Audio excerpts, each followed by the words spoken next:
Yo, it's me, it's CSCOTT. Well, I rented Creepshow on Vudu. I rented it like last month. And I suddenly had the idea to look to see how much time I had left. Because you get a certain amount of time. You get like 30 days to watch it. But then once you watch it, you get 24 hours. So,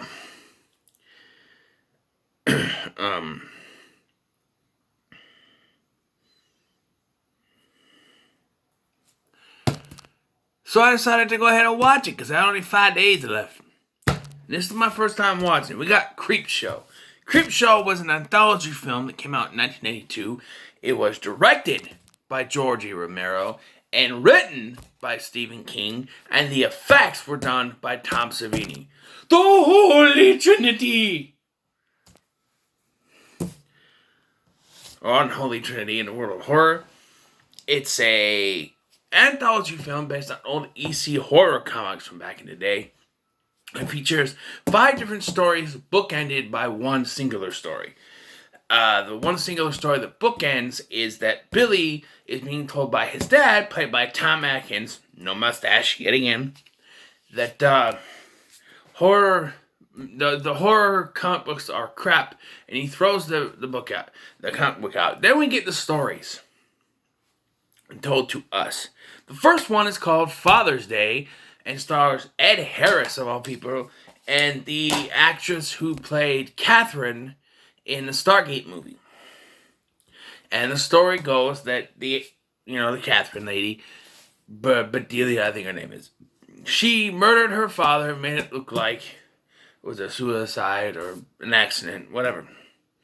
And so every year she goes to his grave to get drunk, and then they celebrate the house. And this is Ed Harris has married someone from the family, and he's getting introduced to this. And this year, though, old dear dad comes out of his grave like a big, weird-looking zombie thing and kills Bedelia, and then proceeds to then kill everyone else in the family. It's nice.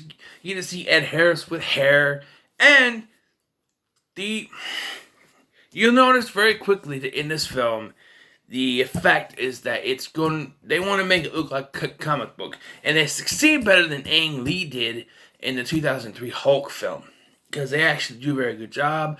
There's background effects, there's comic paneling that moves, there's the red and blue lighting that sometimes pops up in here. It's very good.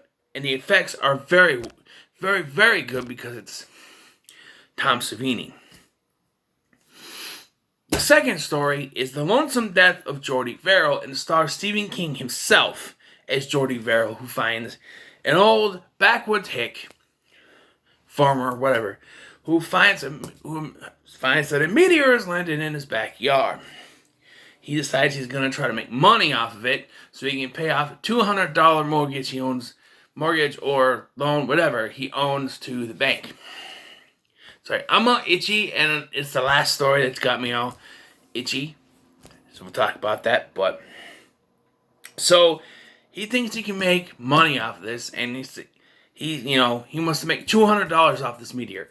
$200. You think you make more than $200, but that's what he needs to pay it off. He gets burnt, so he tries to pour water on it, which splits it open, and this juice comes off and goes into the soil. Juice comes out, whatever. And so he slowly starts to realize something's going on with this when he passes out from being drunk and wakes up covered in this green stuff. He decides to go into the bathtub, where he gets a vision in the mirror of his dad telling him not to use the bathtub because water makes it grow. But he does anyway, and then we see he's completely green, and he shoots himself in the head. And then we hear a weather report saying that rain is coming for the next week, implying that this growth is going to spread around the world. This one was pretty good. The first one was so-so, but I think the second, third, and fourth ones, the 3 middle ones, are the 3 best stories in this. And this is one of the better ones. Stephen King, coked out of his mind at the time, was pretty good in this. And You could tell he was on something else. He's all, yeah, he's very good. The effects are really well done. The whole green stuff, very good. Next, we got Something That Ties You Over, which stars Leslie Nielsen and Ted Danson. And Leslie Nielsen plays a man named Richard, whose wife is cheating on him with Ted Danson. And so he devises a plan, and he holds Ted Danson by gunpoint, takes him out to the beach, tells him to bury himself in the sand. He reveals he's also done this to his wife, and as punishment for them having the affair, because even Ted Danson said she was going to leave him, and they were going to talk about it, as punishment for the affair, he's going to have them head out underneath the sand with the tide going in and out, till eventually they drowned. My only problem is, at this part, is that they're, especially in the wife's part, where they show that, the water's coming in and out.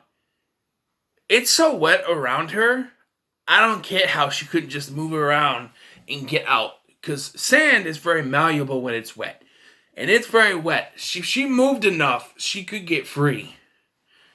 I guarantee. But for the purpose of the story, they have to die, because they do die, and he records all of it. And then their undead, zombified bodies, George Romero, remember, come after him and bury him head up in the sand.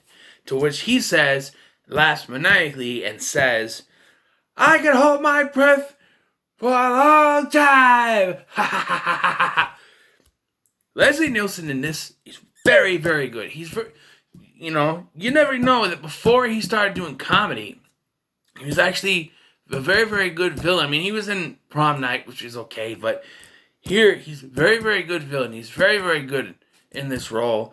And even when he gets wacky, because Leslie Nielsen, most of the time, he has that straight-laced humor where he delivers his lines with a straight face.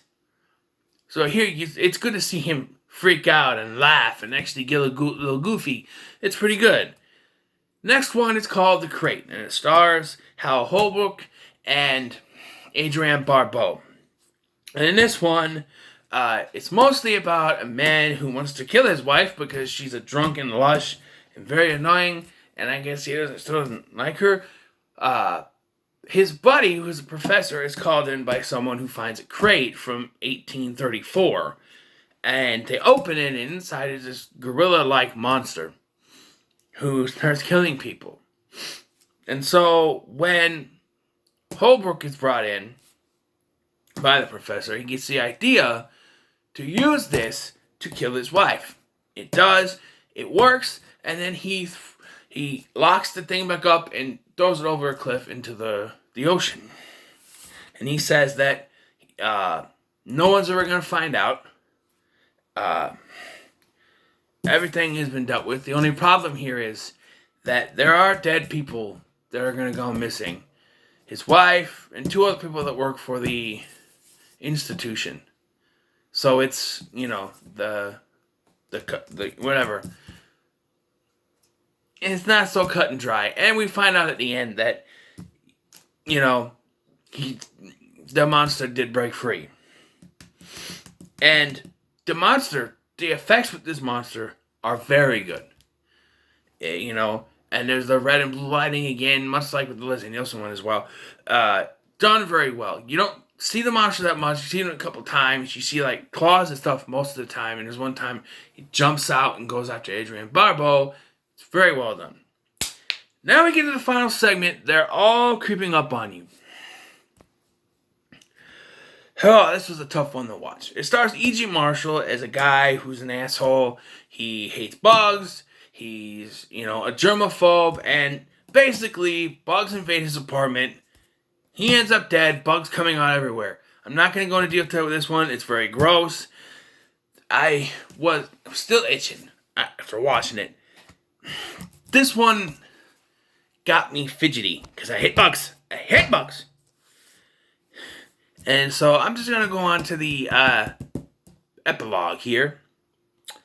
The epilogue has Tom Savini as a garbage man with another guy as a garbage man, and they find the comic book, and they're pointing out little ads and stuff, and find that one of them is for a voodoo doll that's already been ordered. Turns out, and we cut to the Tom Atkins and the actress who plays his wife talking there, and she talks about he's talking about how he's had a pain in the neck all night. Turns out, little Billy has that voodoo doll and has been poking the hell out of the thing to get back revenge at his dad, and that's how it ends. That's how it ends. This movie was fantastic. I'm going to give it a 9 out of 10. Absolutely fantastic. The bug thing brings it down. Didn't really care for the Father's Day segment, but it's absolutely fantastic. 9 out of 10. So what are your thoughts on Creepshow? Let me know in the comments below. Make sure to like, share, and subscribe. Thanks for watching. I've been Scotty. See you in the next one.